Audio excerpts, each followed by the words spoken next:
Yang kita periksa terhadap dua dugaan perkara korupsi ini berdasarkan fakta dan alat bukti yang cukup. Nah ini terkait dengan pertama akan saya sampaikan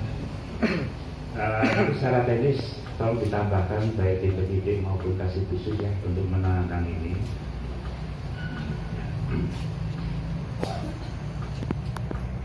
Terkait pasar Cepu ya, tanggal 23 hari Jumat yang lalu sebenarnya kita telah melayangkan kepada yang bersangkutan telah menetapkan tersangka, tetapi saat ini kita belum melakukan pemeriksaan satu tersangka karena sebagaimana UHAP sebenarnya ya, pertama mungkin minggu depan kita agendakan untuk memeriksa keterangan tersangka itu dan tersangka setidaknya diberi kesempatan untuk menyediakan penasihat hukum kan begitu. Nah itu juga tidak menyalahi prosedural. Nah kaitan kepada penetapan tersangka yang saya sampaikan 1 minggu yang lalu itu ada khusus pasar Cepu ada tiga tersangka. Mohon maaf ya teman-teman berjalan mengejar karena ini bagian dari prosedur hukum, saya tidak mungkin akan menjelaskan nama terang dan sebagainya, tapi inisial saja ya. Pertama adalah calon tersangka yang ditetapkan inisial adalah S, yang kedua W, yang kedua MS. Jadi ada 3 calon tersangka di pasal ini. Nanti secara teknis bisa teman-teman menyampaikan sesuatu kepada tim penyidik maupun kasih khusus ini. Yang kedua masalah kunker berdasarkan fakta dan alat bukti kita juga sudah memeriksa, kita anggap selesai ya. Tetapi kita belum menetapkan tersangka. Mungkin minggu depan kita baru akan menyurat ke Kejati, mungkin diteruskan ke Jagung, karena kita karena ada aturan yang melekat terkait ya, surat edaran Jaksa Agung nomor SE 001-A-CA-02-2019 tanggal 21 Februari 2019 tentang pengendalian penanganan perkara tindak pidana korupsi yang menyatakan perkara tindak pidana korupsi yang menarik perhatian masyarakat atau berdampak nasional atau karena hal tertentu yang mendapat atensi dari pimpinan, pengendalian penanganan perkara oleh Jaksa Agung melalui Jaksa Agung Muda Tindak Pidana Khusus. Yang kedua, yang termasuk kategori perkara tindak pidana korupsi sebagaimana yang saya sampaikan tadi, antara lain bahwa perkara tindak pidana korupsi yang tersangkanya kepala daerah, ketua, anggota DPR, dan rektor. Yang kedua, perkara tindak pidana korupsi yang melibatkan partai politik dan pengurus partai politik. Yang ketiga adalah perkara tindak pidana korupsi yang berpotensi menimbulkan gangguan atau hubungan. Nah ini saya sebutkan data negara ya, agak sampai ke sejauh itu karena kita masuk dalam lingkup yang saya jelaskan tadi. Minggu depan kalau kasih khusus membuat surat kepada Kejaksaan Tinggi, kemungkinan diteruskan ke Jaksa Agung, apakah kita akan melakukan pemaparan ulang kembali dan begitu untuk penetapan tersangka. Tetapi penyidik pun mungkin teman-teman pers sudah tahu ya, kita juga sudah mengantongi sesuatu, tetapi karena mekanisme prosedural yang harus kita tempuh itu mohon pengertiannya, bukan saya ingin menghambat sesuatu ya. 2 hal yang saya sampaikan tadi ya tentang perkara ya, semoga dengan dorongan teman-teman pers dan sebagainya itu berjalan lancar, tertib sesuai dengan harapan bahwa penegakan hukum korupsi tetap jalan dan begitu ya. Dan saya juga ini bahasa dan Sugiono penggantinya Pak Rendi komisi ini, dan kenal Mas Kok oleh salah satu kan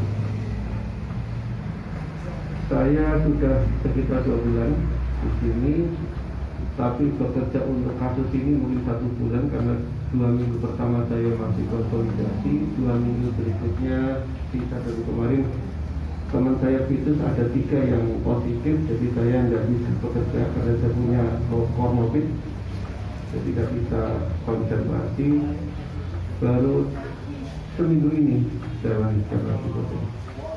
Menindaklanjuti apa yang tadi disampaikan oleh sahabat saya, Pak Kajari. Pertama saya menyampaikan terima kasih ini karena sudah saya hanya melanjutkan. Ini kerja besarnya aktivis lama. Saya terima kasih Pak Fendi dengan teman-teman yang lain, Pak Asu, Pak Haryono, Pak Darwati, Pak Leo. Adnan Al-Fakir hanya melanjutkan. Tapi yang mengomandani awal adalah Pak Kajari beserta sahabat saya Pak Randy dan teman-teman.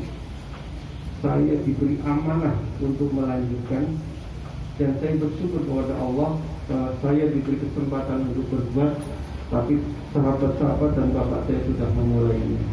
Saya hanya melanjutkan. Blueprint siapa tersangkanya sudah ada dari awal.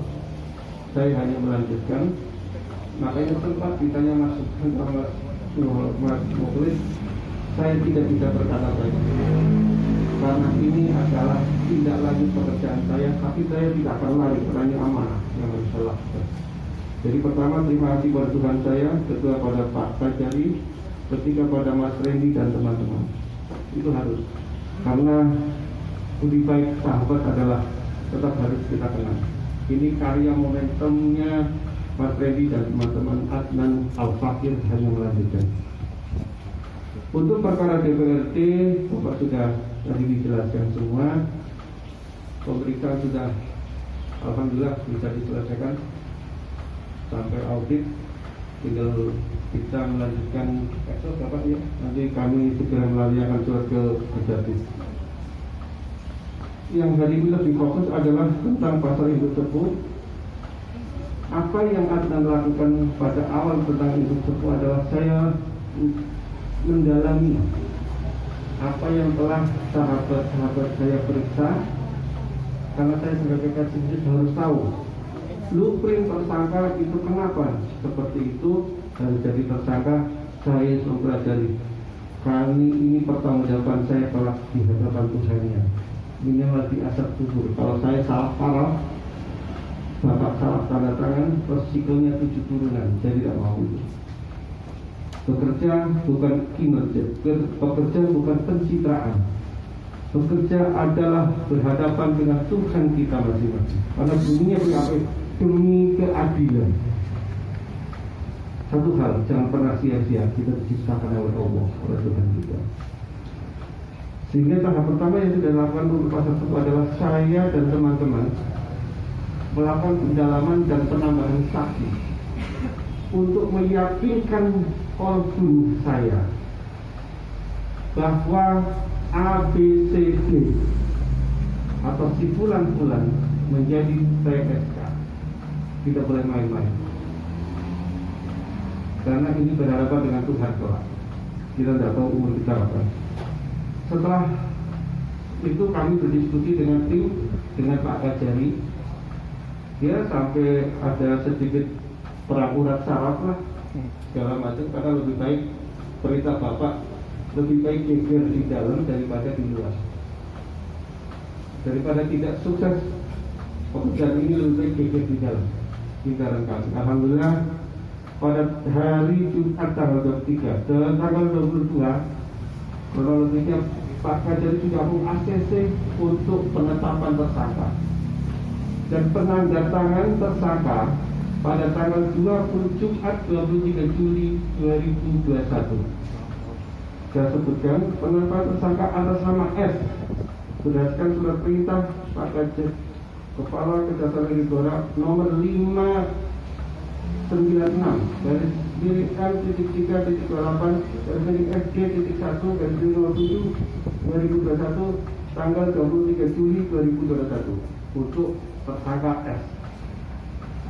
Untuk penetapan tersangka W berdasarkan surat perintah penyidikan Kepala Kejaksaan Negeri Blora nomor 594 garis miring M.3.28 garis miring FD.1 garis miring 07 2021 tanggal 23 Juli 2021 untuk penetapan tersangka atas nama MS nomor berdasarkan surat perintah penyidikan Kepala Kejaksaan Negeri Blora nomor 592 garis miring M.3.28 garis miring FD.1 garis miring 07 2021 tanggal 23 Juli 2021 itu penetapan yang sudah ditandatangan. Dan hari itu juga, hari Jumat itu kami serahkan ke yang bersangkutan,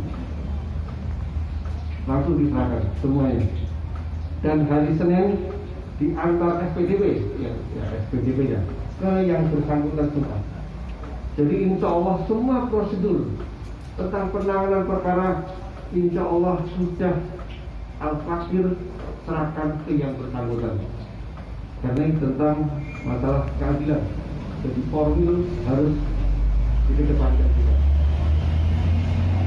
Yang sekarang kami sedang lakukan adalah persiapan, kami sudah koordinasi persiapan pemanggilan tersangka minggu depan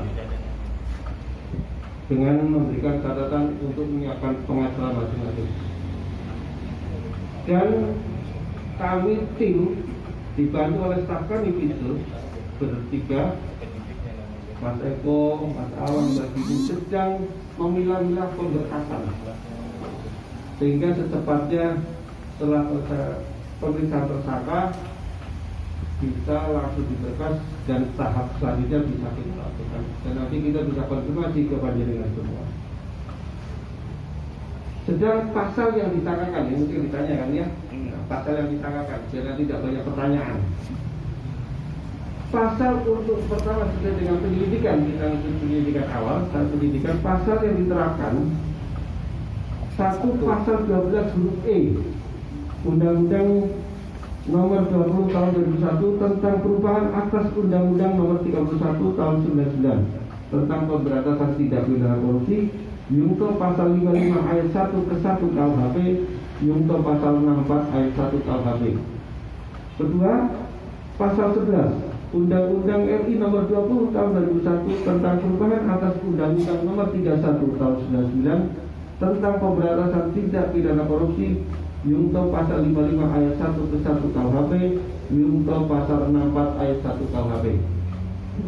Ketiga, pasal 3 Undang-Undang RI nomor 31 tahun 99 tentang tindak pidana korupsi sebagaimana telah diubah dengan Undang-Undang nomor 20 tahun 2001 tentang perubahan atas Undang-Undang nomor 31 tahun 99 tentang pemberantasan tindak pidana korupsi, Yungto pasal 55 ayat 1 ke 1 KUHP, Yungto pasal 64 ayat 1 KUHP. Itu pasal yang disangkakan. Nanti kalau sudah masuk ke P16 ke tahap 1 bisa ada perubahan segala macam, itu harus teknis dari pemeriksaan berkas perkara. Sampaikan dulu ya, nanti selebihnya silakan Bapak Ibu, saya dapat untuk bertanya dan saya